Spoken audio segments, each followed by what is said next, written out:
That's Ramie Makhlouf talking some NBA Finals, and the Twins come back home for the start of a pretty important homestand, at least with some off-the-field stuff. I don't know how important the games are actually on the field, but we'll get to that later in terms of what's going on this weekend. But the Golden State Warriors force a Game 6 in the NBA Finals with a win last night, 106-105 over the Raptors. That was an amazing game.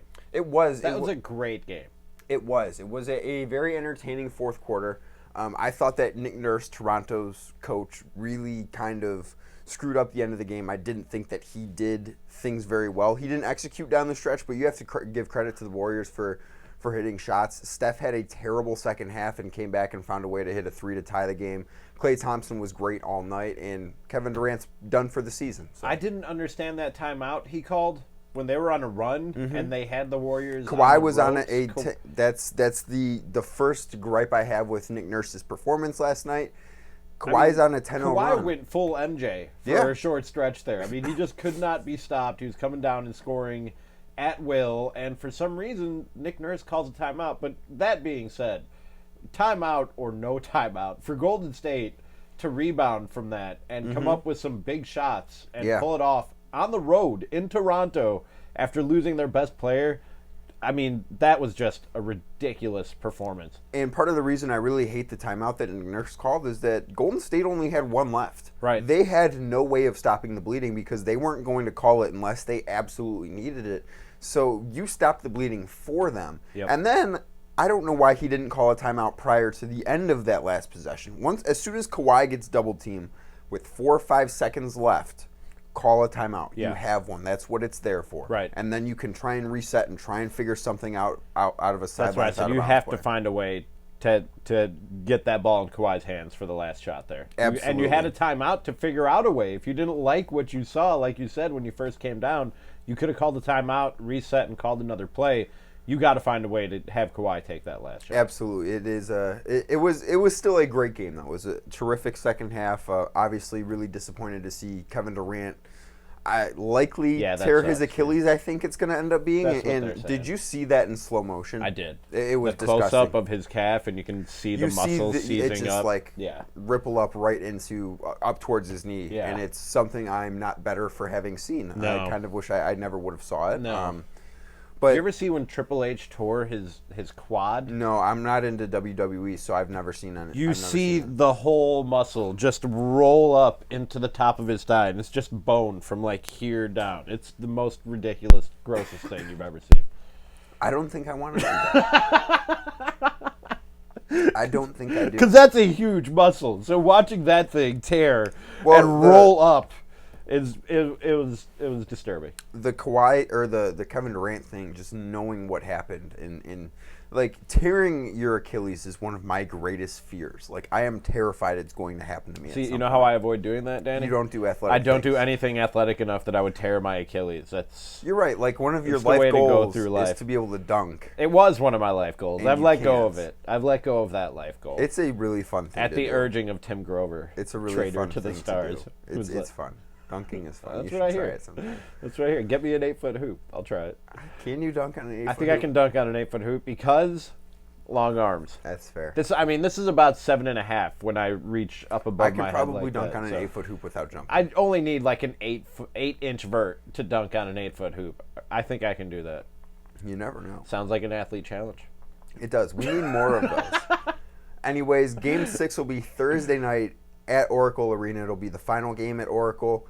I'm of the opinion that the Raptors are going to win. I don't think that that's a team that gets shook, especially with just how stoked they've been after wins and losses throughout If this anything is going to shake them, it's blowing that lead like that on their home court. This is where we find out if they get shook. I don't think that that's in Kawhi Leonard's DNA. Right. Like, I think robots Kawhi, tend to not get shook. So here is my thinking of who Kawhi Leonard is. Like, Kawhi Leonard is a normal person with a family, and he gets up. Is he?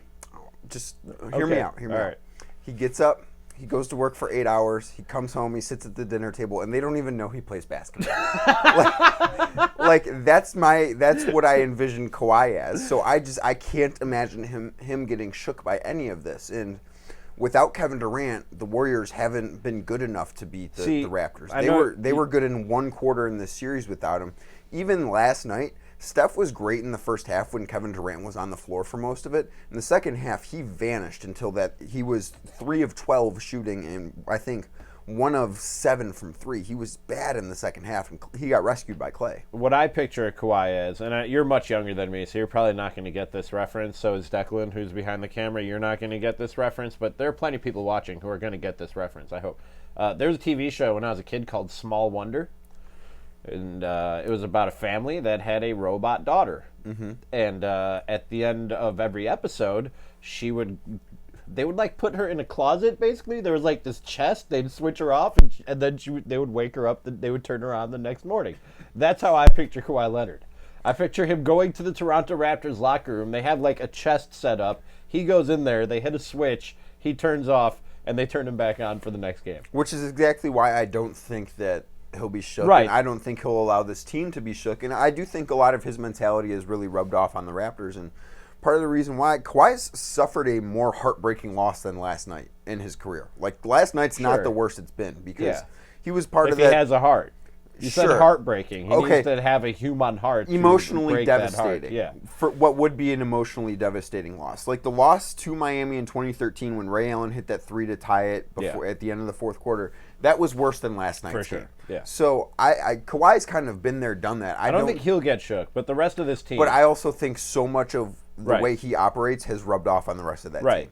I'm not saying you're wrong. I'm saying this is where we find out. Because if anything is going to shake a team that's never been on this stage before, it's a loss like that on your home court. I want the last thing to happen inside of Oracle Arena to, 1, be a Warriors loss, and 2, be the Raptors fans singing "O Canada."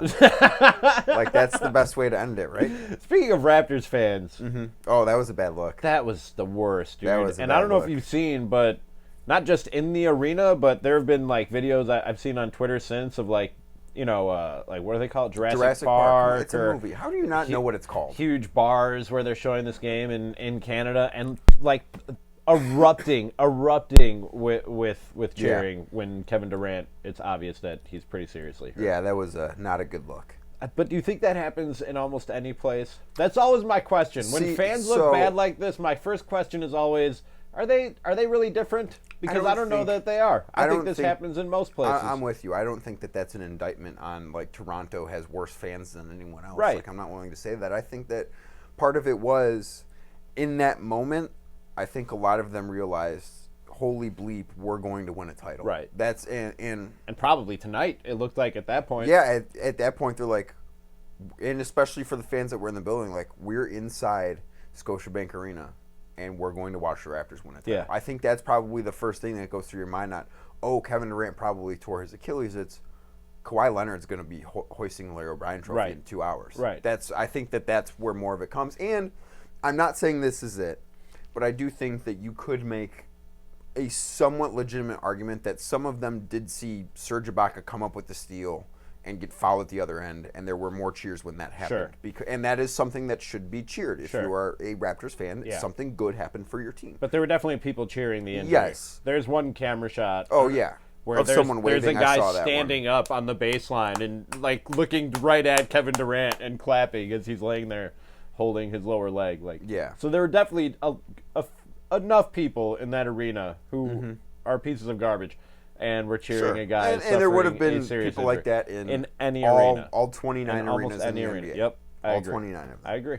So, Minnesota Twins this weekend. Joe Mauer is getting his number retired, I believe, on Saturday. He is. You excited for that? Are you going to be in attendance? I am going to Wisconsin for Father's Day weekend because I'm a good son, Danny Cunningham. Wow, That's I'm why happy I'm for my you. parents' favorite child. That's why. I won't be there either. Like that. I won't be there either. What's your excuse? I'm having dental surgery on Friday, so all right, Saturday is going to be a no for me. I'm not going back to Ohio for Father's Day because I'm not as good of a son as you. You're really, but not too many people are. Yeah, like, that's don't fair. hold yourself up to that standard. Yeah. Like, I set a high bar when it comes to being a great son, Dan. Yeah, I really do. Anything else from you today, Rami? No, not really. All right, well, we will both be on the Twins show. I'm making my debut at noon on 1500scorenorth.com, the Score North app. It's the Score North First Place Twins show, live from Bombasota, the land of 10,000 rakes. That seems like a lot. I'm just going to now talk about how I don't want them to trade for Madison Bumgarner because of this past weekend, but catch us then.